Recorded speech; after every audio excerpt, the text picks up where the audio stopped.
opponents. He needed a system that would allow shorter fighters to get inside on taller opponents without getting picked apart. He didn't just want a style about throwing punches, he wanted to make an opponent completely powerless. He believed traditional boxing had weaknesses, too predictable, too slow. He wanted something new, something revolutionary. A style built on head movement so sharp you couldn't be touched, footwork so explosive you could get in and out in an instant, combinations so fast your opponent didn't have time to react, and most importantly, a style that didn't rely on height or reach. This was the birth of Peekaboo boxing. Unlike conventional boxing where fighters stood tall and measured their punches, Peekaboo was built on constant motion. It was all about bobbing and weaving under punches. D'Amato's first great success with this style? Floyd Patterson. In 1956, Patterson became the youngest heavyweight champion at just 21 years old, a record later broken by Tyson. But at 6'0" and around 190 pounds, Patterson was small for a heavyweight. The Peekaboo style let him close the distance, slip punches, and explode with lightning-fast combinations. Jose Torres also used elements of the style to become light heavyweight champion in 1965. He added his own Latin flair, fluid upper body movement mixed with the high guard. But while Patterson and Torres found success, neither of them perfected the style the way D'Amato's final protege would. Because in 1979, a 13-year-old troubled youth named Mike Tyson was introduced to Cus D'Amato, and no one could have predicted that this partnership would create one of the most feared fighters in boxing history. Tyson was the perfect vessel for the Peekaboo style. His natural attributes complemented the fighting system in ways D'Amato could only have dreamed of. Exceptional hand speed, rarely seen in heavyweights. Devastating punching power, thrown from unique angles. Extraordinary neck strength for unreal head movement. Explosive leg power for closing distance in an instant. A naturally low center of gravity at just 5'10". D'Amato became Tyson's legal guardian and molded him from the ground up. Every single day was dedicated to perfecting the Peekaboo system, drilling it into his muscle memory until it became second nature. And the results? Spectacular. By the time Tyson turned pro in 1985, he had transformed into an offensive and defensive masterpiece. His style was the Peekaboo taken to its logical extreme, a system designed for total domination. But then tragedy struck. D'Amato passed away in November 1985, just as Tyson's professional career was taking off. But the foundation he built, it turned Tyson into an unstoppable force.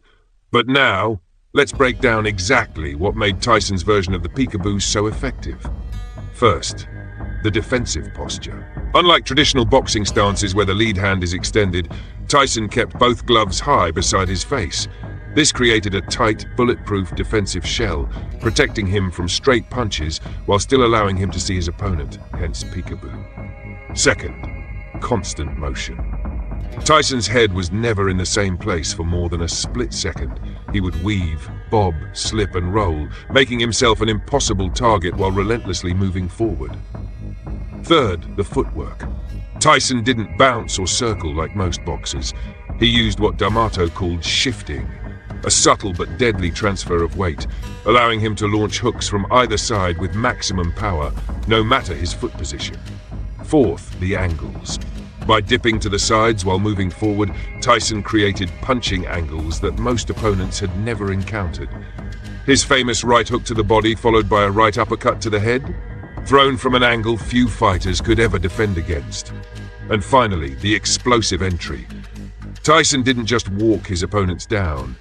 He would suddenly close the distance with a burst of speed that gave opponents no time to adjust. He would slip a jab and counter before his opponent could even reset.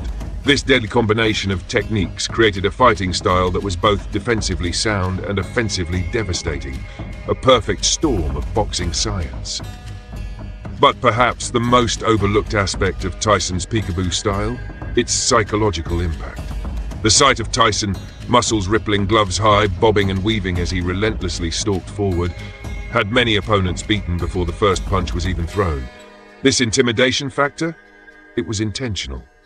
D'Amato believed fighting was 75% psychological, and he trained Tyson to be the embodiment of controlled aggression.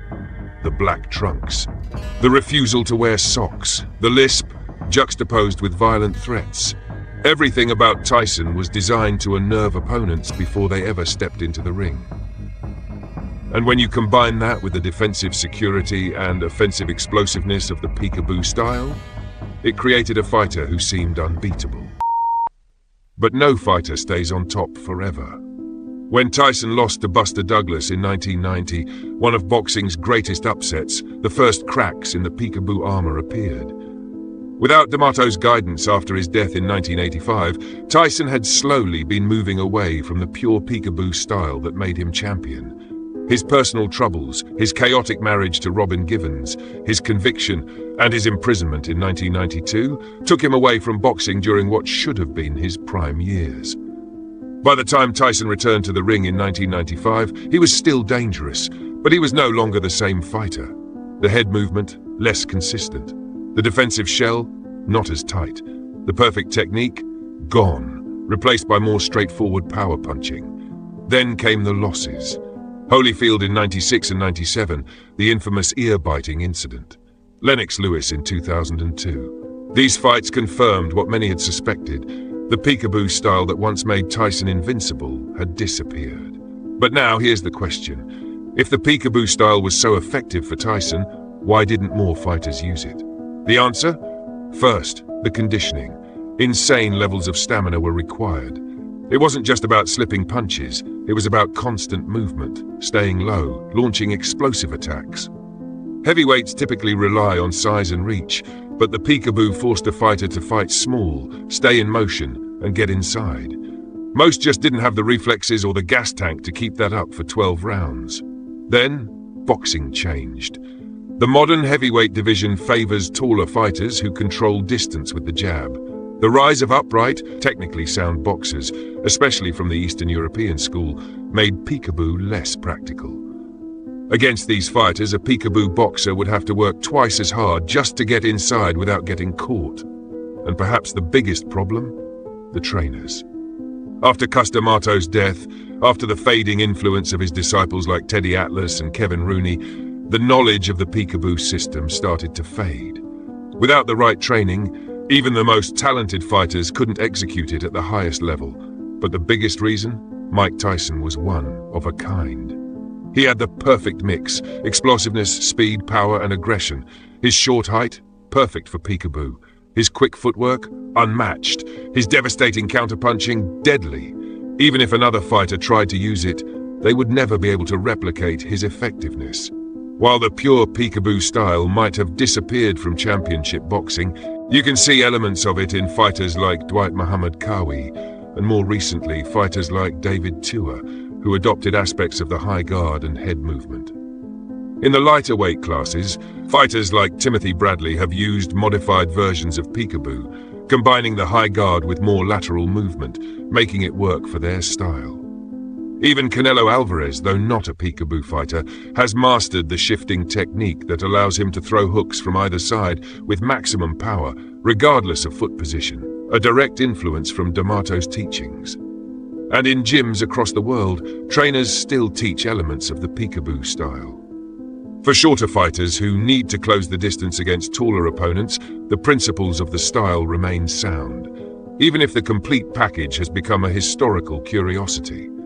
But the story of the Peekaboo style is ultimately the story of Mike Tyson himself, a brilliant yet fleeting moment in boxing history, a style that burned too brightly to sustain.